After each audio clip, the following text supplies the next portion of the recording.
కేంద్రంలోని బీజేపీ ప్రభుత్వం కార్మిక రైతు ప్రజా వ్యతిరేక విధానాలకు వ్యతిరేకంగా దేశవ్యాప్త కార్మిక సంఘాల పిలుపులో భాగంగా బుధవారం ఎన్టీపీసీ నెంబర్ 2 గేట్ వద్ద జేఏసీ నాయకులు నల్ల బ్యాడ్జీలు ధరించి కార్మికులతో కలిసి నిరసన తెలిపారు.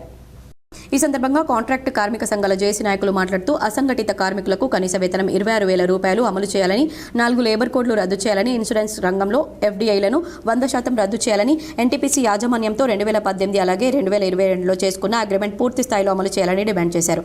అలాగే సీనియర్ కార్మికులకు ప్రమోషన్, ఐటీఐ చేసిన కార్మికులకు ప్రమోషన్ పాలసీని అమలు పరచాలని, మెడికల్ టెస్ట్ల పేరుతో అలాగే 60 సంవత్సరాల పేరిట కాంట్రాక్ట్ కార్మికులను తొలగించే విధానాన్ని మానుకోవాలని, కాంట్రాక్ట్ కార్మికులకు 6 నెలల గేట్ పాస్లను పోలీస్ వెరిఫికేషన్ లేకుండా పునరుద్ధరించాలని డిమాండ్ చేశారు.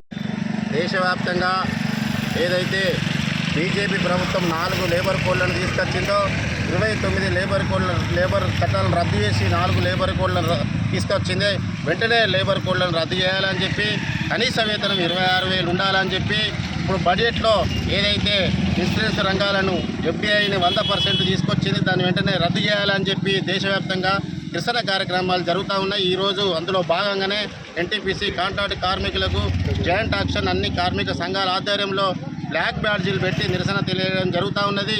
బీజేపీ ప్రభుత్వం ఇప్పటికైనా 2017 నుంచి ఇప్పటి వరకు 7 సంవత్సరాలు కావస్తున్నా కానీ కనీస వేతనాల జీవో ఇంతవరకు రివైజ్ చేయలేదు.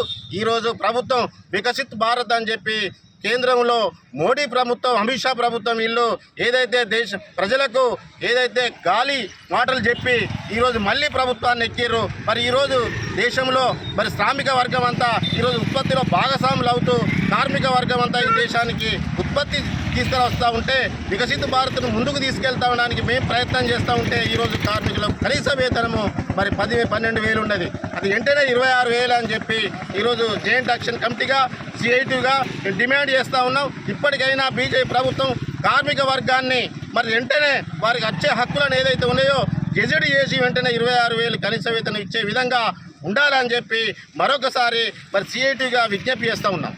ఈ నిరసన కార్యక్రమంలో కాంట్రాక్ట్ కార్మిక సంఘాల జేఏసీ నాయకులు శంకర్, దండ రాఘవరెడ్డి, చందర్, నాగభూషణం, భూమయ్య, రాజమల్లయ్య తదితరులు పాల్గొన్నారు.